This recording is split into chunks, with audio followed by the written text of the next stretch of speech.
Here's how to not make dumb decisions. And this is of course not foolproof because, people always surprise me. So let's get started. I'll call this first one the revenge or ego test. This is when you're doing something just to get back at someone or give yourself an ego boost. I list this under dumb decisions because very rarely do anything good actually comes out of this. Let's say you had a fight with your ex, and you go and you smash your ex's car.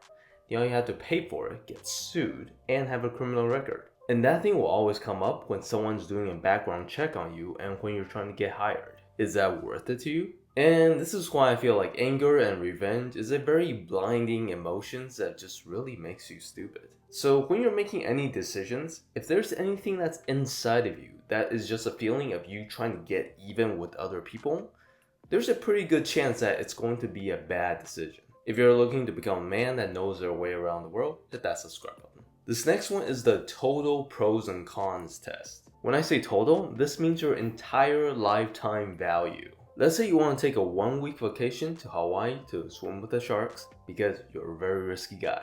So immediately you're thinking about how fun it will be and what a great experience. But if you're looking at your lifetime value, and especially right now, do you think this is really the best way to spend your time?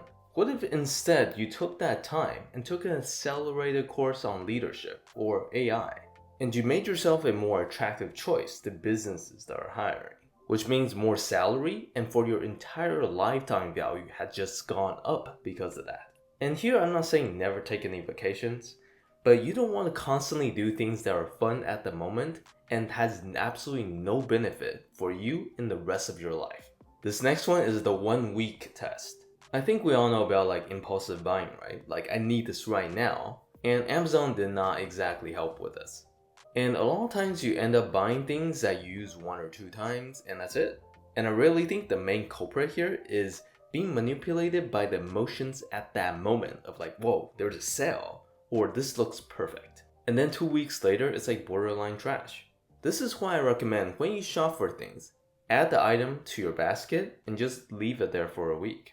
Come back when all your emotions have calmed down and you're not in this impulsive buying mode. Now you can really look at it and see if you actually want it or not. And a lot of times I ended up clearing out more than half the items because it's just a waste of money. The last way to not make dumb decisions is that you have to pay attention to your past decisions. If you don't look at your own history, you'll keep on repeating the same mistakes again and again. And then the thing is, people usually don't sit down and reflect on the fact of why did they make that bad decision? What triggered you to make that choice? Was it an ex? Were you feeling insecure? Did you just get fired? Why weren't you thinking clearly? In a similar situation, how would you handle it differently so this does not happen again? And I know it sounds like a lot of work, and it is. But dumb decisions comes from not reviewing what just has happened. Because how else are you supposed to know? Even top athletes watch tape of themselves so they can constantly get better. In a way, this is really similar to therapy because you're examining the past so you don't live it out in the future.